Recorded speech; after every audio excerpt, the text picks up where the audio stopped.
Alright, we were just airing up before we hit the road. I am rocking the Milwaukee M18 18-volt compressor. Our air tool works really well. It's got a fan on it, so that, like the other one, you have to stop after 10 minutes. This one, just keep going till you're done. And it's got memory settings on it. I kind of like it. You can preset it, different settings that you want for different PSI, and just go to that. So it's been quick.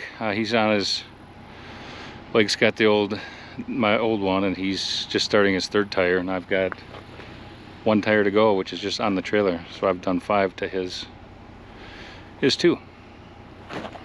All right, back here, the Gladiator, my truck bed system that changes I made, modifications right before I left. That's all working out well. And man, you can really get a lot of gear in here. It's a pretty nice setup. All right, talk to you later. The drive from Meeteetse to Yellowstone takes about an hour and a half. We stopped in Cody, Wyoming for breakfast, but we didn't spend much time sightseeing.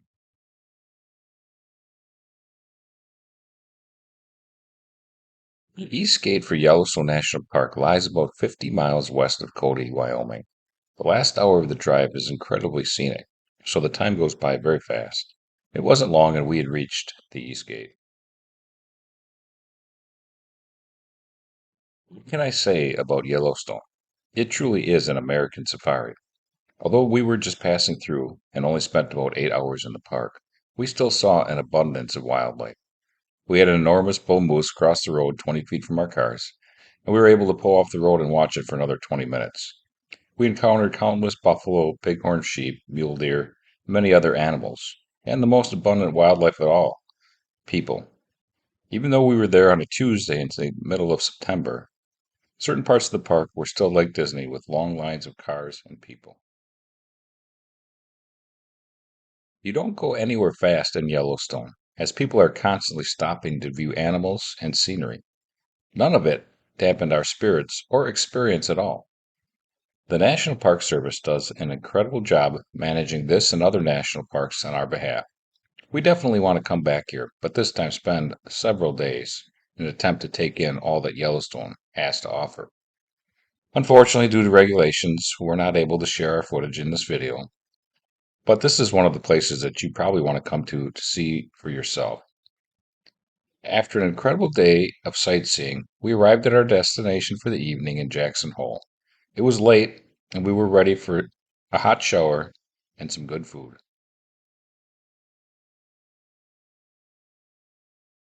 The next morning, we started our day by taking a gondola ride to the top of Snow King Mountain.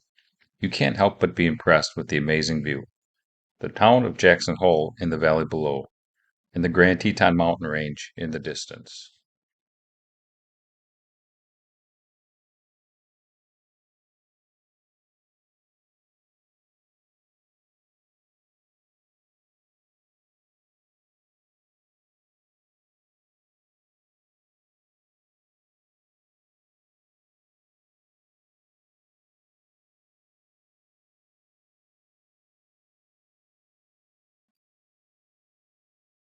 After a little bit of shopping, we decided to have an early lunch at the historic Jackson Drug Original Soda Fountain. The food was fantastic, and the original cowboy cup of coffee hit the spot.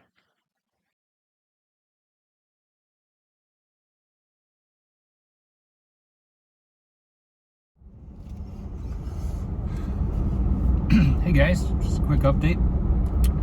And we spent the night here last night in Jackson at the lodge at Jackson. Great place. A little bit pricey, but a really nice place. Great staff. Fantastic food, accommodations. And this morning we went up to the top of the mountain on the gondola, did the cowboy coaster, went into town, had some dinner in downtown Jackson Hole. A little bit of shopping. We're now headed out to a forest road called Mosquito Creek Road. We're going to check that out.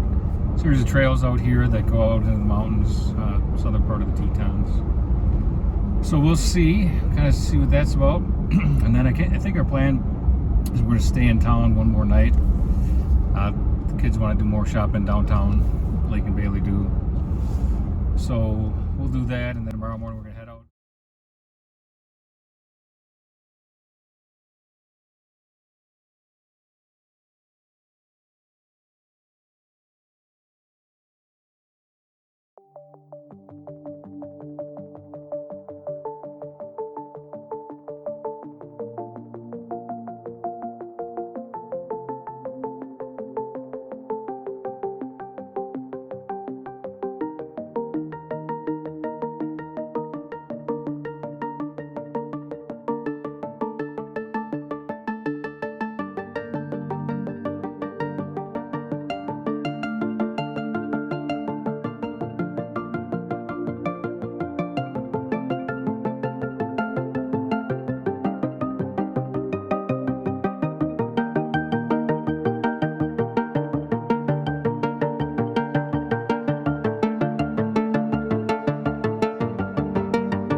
All right, we were starting out, just tear down, disconnected the front sway bar with the apex.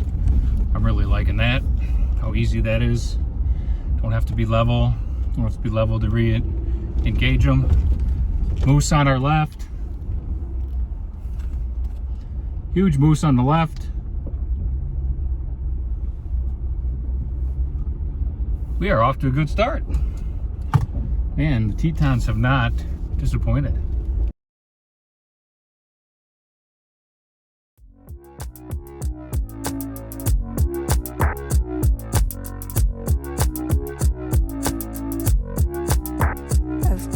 Secret voices in my head telling me when the light is green or dead.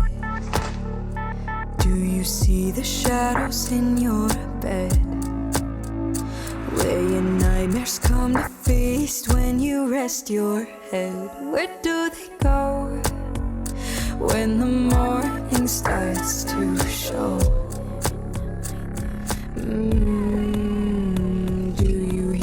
Voices in my mind, like a clock that's ticking out of time. Can you see the shadows through your eyes? Can you tell what is real dystopian paradise? Where do they go in the daylight? In the daylight, they're in my mind.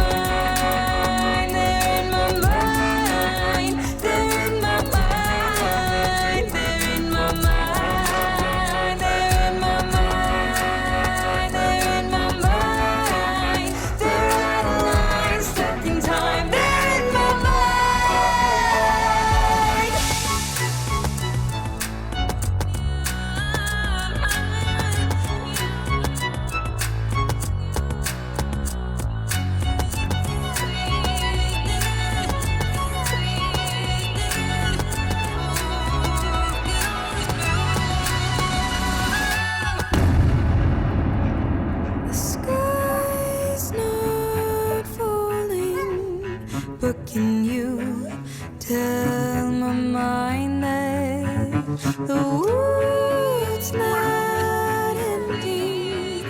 But can you tell them? Do you see the voices in my head? Can you feel the nightmares in my bed?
That's kind of a scary drop, a little unnerving. Yeah. That's some view from the right here. Ooh. Oh, Dad totally just smacked that log. Okay, hold on. Sure, up there, drink the car.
You never know what you're going to find while you're out on the trail, or what challenges you'll be faced with.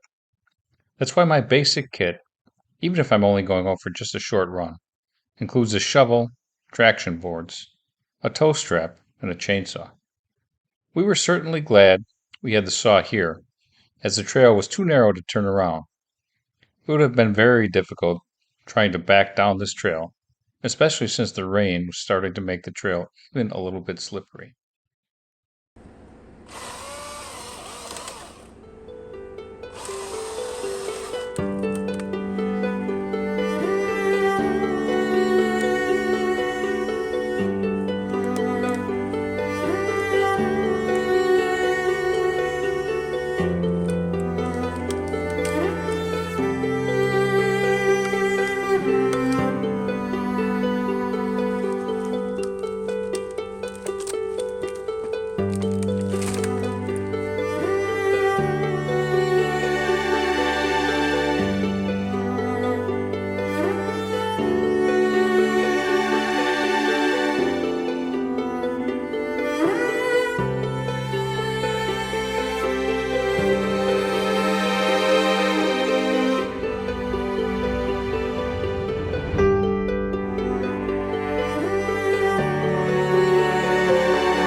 Hey guys, quick update. We just did a side trail 30988 Forest Road up to the top of a ridge here off of the other trail that we, Mosquito Creek Road, and this was a hell of a trail.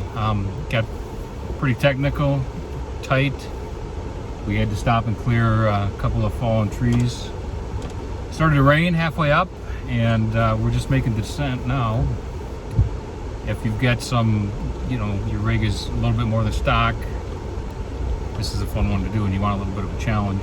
I wouldn't do it alone. There's a lot of places where you could get into trouble. The 35s on the stock Mojave have made a huge difference. There's a number of places where I would have scraped before that I didn't scrape at all.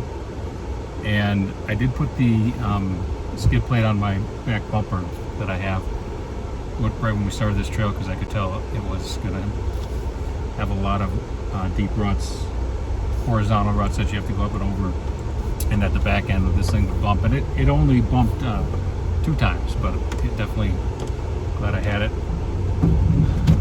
Off-road plus on this thing I really like, because you know, you got a couple different options. It controls the throttle and limits it, so you have a little better throttle control for crawling and climbing. Like I said, this thing is really set up well. Now we're going downhill. I'm using a little bit of brake. I could use the hill assist and let the Jeep do all of it, and if you're kind of inexperienced, you might want to do that. That's not a bad thing to go. Just set it at like half a mile an hour, 1 mile an hour, and let the Jeep manage it, and you just steer it down the hill. There's a lot of timber along the side of the trail that you have to go over. You just can't miss it all. So, and I'm probably putting some new pinstripes on it. But fun. This trail has been great. We saw a moose. We saw a black bear. There's a big moose carcass off to the side of the trail that I'm thinking, you know, there's got to be, it's fairly fresh, only a couple days old, still quite a bit of meat left on it. So probably a bear somewhere around here. I doubt it would be the black bear, although it could be. I'm thinking it's probably more likely a grizzly somewhere nearby. We didn't stop, we just kept going. And still haven't seen any elk. That's the one thing I haven't seen yet that I kind of want to see.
Thought I should give a little update on Blake and the Bronco. This is definitely the toughest trail he's ever done. He's done fantastic, and the Bronco is a beast of an off-road vehicle. I hate to admit it, especially to him. So I don't think I can let him watch this, but yeah, the Bronco is definitely a beast of a vehicle, and I wouldn't have any trouble owning one and driving it. The independent front suspension, off-road, I still think solid axles is better. And I'm a little concerned over time, break down up there, especially if you start to lift it. But all of other factors, I mean, he's on 33s and he's just climbed and crawled over everything. And the Jeeps, they're just amazing, even stock. Just the stuff that they can go through and handle and just scoff it off. It's quite impressive.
guy just actually complimented your Bronco on the video here.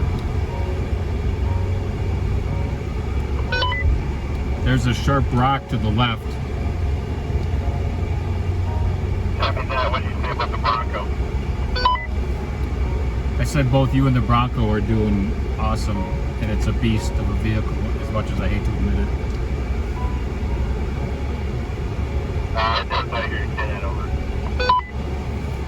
It's not a Jeep, but it's not far behind.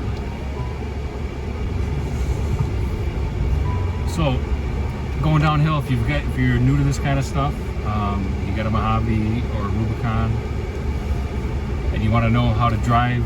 So what am I doing? I got the automatic transmission, which I really love, because I'm basically downhill like this. I just play around with first or second gear. I'm not on the throttle or the brake, and let the engine hold it back between first and second. And I want a little more speed, I pump it into second and just let it crawl along, and it does great. And again, the Rubicon has a 4-to-1 transfer case, so like a 100 crawl ratio or something. I mean, it's even lower than this, which is crazy to me, but even for this kind of stuff, that's even better. So yeah, get out there, try it. Don't go alone. Get somebody with you, a couple vehicles in case you get stuck. One thing I do here, you saw us get out when we had to cut the trees. When I'm in grizzly territory, or even black bear territory for that matter, up north, I like to sound the horn a bunch of times right before I get out of the vehicle and kind of look around, check. I don't want to surprise any grizzly and her cubs, and I definitely don't want her to surprise me. So do that the next time you find yourself in grizzly territory. You gotta get out of your vehicle to winch or to cut a tree or whatever. Be smart.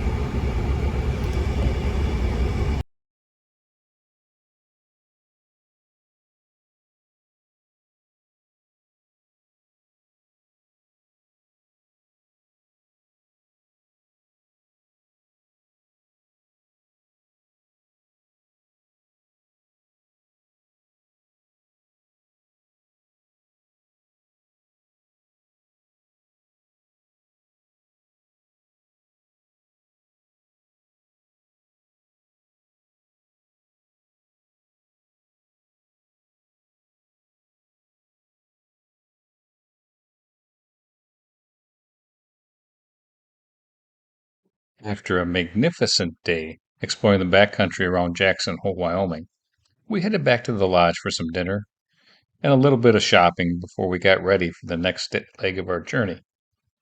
Join us next time as we travel from Jackson, Wyoming to the Black Hills of South Dakota, where we plan on spending 2 days exploring the myriad of trails that area has to offer.